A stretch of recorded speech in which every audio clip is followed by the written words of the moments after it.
হঠাৎ করে যখন কোনো নাস্তা খেতে ইচ্ছে হয় তখন কিন্তু এটা বানিয়ে নেওয়া যেতে পারে। মাত্র 10 মিনিটের মধ্যেই তৈরি হয়ে যাবে এই নাস্তা। চা তৈরি হওয়ার আগেই কিন্তু তৈরি হয়ে যাবে খুবই মজাদার বুলবুলি পিঠা। এই বুলবুলি পিঠা তৈরি করতে উপকরণ লাগবে মাত্র একটি।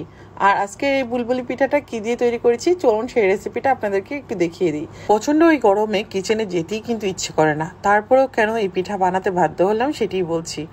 আসলে ইচ্ছে না থাকলেও কিছু করার নেই। যখন পরিবারের কোনো সদস্যর এরকম মজার পিঠা খেতে ইচ্ছে করে তখন তো ঘরের একমাত্র সম্বল হিসাবে কিচেনের রানী বলে কথা, তখন এই পিঠা তো বানাতেই হয়, তাই না? তো আমি চলে আসলাম কিচেনে, আর এদিক থেকে প্যানের মধ্যে দিয়ে দিলাম 1 কাপ পরিমাণ চিনি আর 1 কাপ পরিমাণ পানি। আর এখন আমি এখানে দিয়ে দিচ্ছি সামান্য পরিমাণ লবণ। আর এটা আমি তৈরি করে একটা পাশে রেখে দেবো। এটা একটু নর্মাল টেম্পারেচারে চলে আসলে বাকি কাজটা শুরু করব। তার আগে প্যানের মধ্যে 4 টেবিল চামচ পরিমাণ রান্নার তেল দিয়ে দিলাম।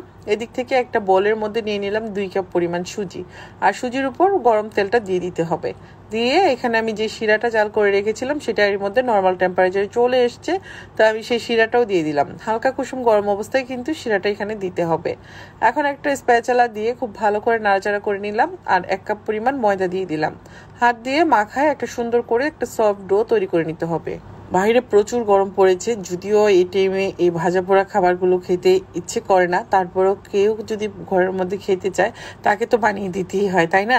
আর এদিক থেকে ঠান্ডায় গলা বসে যাচ্ছে। ঠান্ডায় বললে ভুল হবে, এই ঠান্ডা এই গরম, কিছুক্ষণ এসিতে কিছুক্ষণ কিচেনে, এভাবে থাকতে গেলে কিন্তু আসলে অসুস্থ হয়ে যেতে হবে। তাড়াতাড়ি বৃষ্টি চলে আসে আর বাংলাদেশটা ঠান্ডা হয়ে যায়, তাই না? তো এখন আমি একটু লম্বা লম্বা করে বুলবুলি পিঠাগুলো তৈরি করে নিচ্ছি। এটা বানানো খুবই সহজ, আপনারা চাইলে কিন্তু গোল করেও তৈরি করতে পারেন। তো এটা আমরা যেহেতু লম্বা করে তৈরি করি, তো এরকম লম্বা লম্বা করে রুটির মতো একটু বেলে বেলে নিচ্ছি। আর এদিক থেকে তেল বসিয়ে দিয়েছি চুলায়, জলদি কাজগুলো করে নিচ্ছি। যেহেতু গরম প্রচুর, কিচেনে বেশিক্ষণ থাকবো না বলেই ঠিক করেছি, তাই কিন্তু এই বুলবুলি পিঠাটাই তৈরি করে দিচ্ছি। মিষ্টি পিঠা খাবে বলেই ঠিক করেছিল। তো যাই হোক, এখন আমার পিঠাগুলো হয়ে যাচ্ছে আর এটা ভাজতে সময় লাগবে 3 মিনিটের মতো। 3 মিনিটের মধ্যেই কিন্তু হয়ে যাবে। এক পাশে চা আর এক পাশে নাস্তা। যখন এরকম কোনো খাবার খেতে ইচ্ছে করে জলদি এরকম বানিয়ে নিতে পারেন, খরচও কম, বানানোর ঝামেলাও কম। কেমন লাগছে আজকের রেসিপি কমেন্ট করে জানাবেন। ভালো লাগলে প্লিজ ভিডিওটা বেশি বেশি করে শেয়ার করবেন। পিঠাগুলো তুলে নিব আর তুলে একটা প্লেটের মধ্যে নিয়ে নিব। আমি একইভাবে সবগুলো পিঠাও বানিয়ে নিচ্ছি একটা পাশ থেকে, আর এদিক থেকে ভেজেও নিচ্ছি। খুব সুন্দর করে কিন্তু ভাজা হয়ে গেছে, উপরটা খুব সুন্দর ক্রিস্পি হয় আর ভিতরটা সফট। এটা খেতে অনেক ভালো লাগে আর বানিয়ে আপনি 2 দিন পর্যন্ত টেবিলের উপর রেখেই কিন্তু খেতে পারবেন, কোনোভাবেই নষ্ট হবে না।